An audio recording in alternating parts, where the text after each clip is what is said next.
Hello guys, good morning. Welcome to my channel, Nelson Mix Vlog.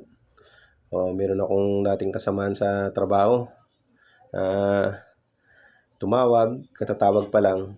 Then, kaproblema do sa ginawa nila, nawala ng power. So, hindi siya electrical o hindi siya electrician. So, magpapalit lang naman siya ng mga outlet do sa ginagawa nila. Isang tenant sa isang condominium.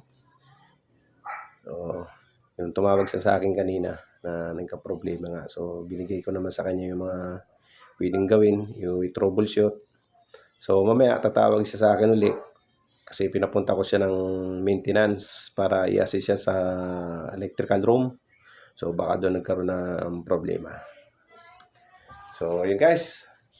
So, waiting ako doon sa pagtawag niya uli kung ano yung naging problema.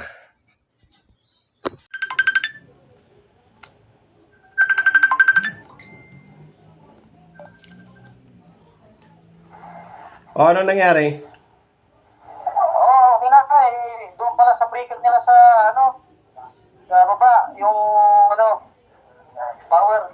Sa electrical room. Electrical room, tinawag ko yung maintenance. Oo, ibig sabihin, yung pag splice mo, pagkabit mo ng outlet, so nagdikit yung dalawang linya. So dapat kasi kung hindi naman ginagamit yung yung mga power diyan, nandiyan ba yung tenant? Yung tenant wala. So sana nagpasiguro ka. Inop mo yung breaker. Paano? Bakit ganito? Pag pinatay ko yung isang outlet, uugutin ko, di ba, nagka-tuktok? Oo. Uugutin ko, mawawala lahat yung outlet. Isang linya lang yung niyan. Isang breaker lang yung pinagkunan ng niyan. Yung mga outlet, isang breaker lang. Ginagamit yung mga outlet dito kasi nagtatapos sila ng mga tiles, tubular. Circular. Oo. So pag nagpalit ka sa sunod at hindi pa naman chimpuin mo na hindi gamit yung outlet. Walang gumagamit. Para i-hook mo yung breaker, magpasiguro ka na lang. Pasiguro na lang, no? Oo, kasi pangalan yun, CO ang pangalan yun. CO. Pag CO, convenience outlet yan. Pag LO, na yun. pag LO, lighting outlet. Pag CO naman, ECO pala, ECO, aircon yun. Oo. Tapos kung ano pa man yung iba dyan na siguro ilagay na nila dyan. Kung water heater, WH lang itataging nila dyan. Tapos kung heater, yun lang. Washing machine, WM. Tingnan mo na natin sa tagging para sigurado ka. Kung alin yung open breaker bago ka mag-splice, bago ka magpalit ng outlet. Kasi sensitive yung breaker. Counting spark lang yan. Counting magkakat agad yan. O kita mo nangyari, imbis na dyan lang sa may tenant, dyan lang sa may room mag-off, pati yung main breaker do sa electrical room, nag-shutdown siya.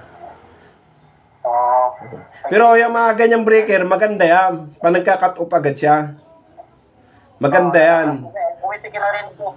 Napakaganda yan. Yan yung mga safe na breaker na na pag may tama yung connection mo. Nakita ko sa sinin mong picture. Tama yun. Outlet na linya ko, tama. Tama yung connection mo. Ang gawin mo lang, para lagay ka uli ng outlet, nagpalit ka, yuk mo na lang. Tapos, yung babalatan mo ng wire, yung strand, nakasaksak na maayos. Kasi disaksak yan, hindi yan di-screw, di ba? Tinutusok. Tinutusok mo lang. So, pinakamaganda yung babalatan mong strand, eksakto, doon sa ibabaw, nakabaon siya. Para para pag salpak mo ng outlet, kasi mag-aano yan eh, magpipirsa yan eh, baka mahugot o kalahati lang yung nakasaksak, mahugot siya. Kailangan nakabaw ng maayos. Tinutusok ko na sinusubukan ko hugutin, maigpit naman eh. Oo, sige. Gano'n lang, pasiguro ka na lang, mag-off ka ng breaker pag hindi naman ginagamit. Pag ginagamit pa, saka ka na lang magpalit, yung hindi na ginagamit. Gano'n na. Oo, pasiguro ka, mahirap. Mapatayan ka na naman, punta ka na naman ng maintenance niyan. Ang taas pa naman yung building. Kaya nga eh, 21 floor eh. Okay. Si Minal nakuha ito na eh. 21 floor. O, sige na. Sige, salamat ah. Sige. Wala tayong pan-gin dyan. Sige na. Sige. Sige, salamat. So, yun. So, hindi siya nagpasiguro. So, kahapon daw, nagpalit na siya ng outlet. Hindi ngayon, nagpalit siya uli. Nangyari, nasabit yung dalawang linya. So, ganun lang naman. So, kung hindi ka, sabi natin na hindi ka naman expert sa pagpapalit ng mga switch, outlet, pero nandun yung connection, kung ano yung binaklas mo, yun lang din ibalik mo. So, kailangan lang safety first. Pag sinabi natin safety first, i-off natin yung breaker kung ano yung sinusupply niya para habang nagko-connect tayo, safe yung ginagawa natin. Kasi katulad nun, bigla sila nawala ng power, so nag-troubleshoot pa siya eh. Kung ano pa yung pinagagawa niya ron, wala siyang tester, wala siyang dalang tester. So naabala yung ibang gumagawa, katulad ng welder, yung magta-tiles, yung magtutubular, so kailangan nila yung power supply. So naabala sila ng halos 1 oras mahigit. Kasi hindi naman niya agad na kuha yung problema. So tumawag siya sa akin kanina. Pangilang tawag niya na itong ginawa niya ngayon. So sabi ko nga, puntahan niya na yung maintenance ng building para puntahan yung electrical room. Baka doon din nagka-problema. So yun nga, doon nagka-problema. Kasi ang breaker natin guys, lalo na yun sa mga tenant, sa mga building.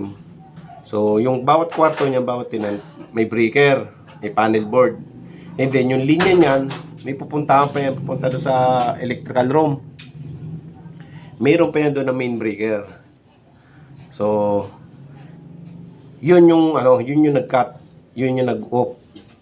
Pag off niya rito nagka-problema siya dito sa tenant, andun yung naging problema. Nag-off yung breaker doon sa main. So maganda yun. Yun yung pinaka safe na breaker. So yung iba kasi, sabi nila, nag-off yung breaker, baka may problema. So hindi yon. Mas maganda yung nagkakat agad siya para hindi agad dumiretso yung problema o yung trouble o yung short circuit. Pagka spark pa lang niya, nung connection niya, pag spark pa lang gano'n, nag-cut na. So maganda yon. So, yun guys, masasabi ko lang. So, pag gagawa tayo, safety first, i-off natin yung breaker para kung magkaroon na ng problema. So kung gagawa tayo, so i-off natin yung breaker para safe tayo. So, maiwasan natin yung magkaroon ng problema o disgrasya. Sabi natin, disgrasya katulad niya, hindi naman siya electrician, hindi siya talaga sa expert sa electrical. So, nagpapalit lang naman siya ng mga outlet. So, kaya naman. So, sundan lang naman yung connection ng outlet. Ngayon, ipapalit, ganun lang rin naman. Luma, pinalitan ng bago. So, ganun lang rin naman yung connection. So, yan lagi ang tanda natin. Safety first. Kung kailangan na i-off yung breaker bago tayo gumawa, off natin yung breaker para safe lahat. So, yun guys. Hanggang dito na lang aking video at salamat sa inyong panonood. Bye-bye!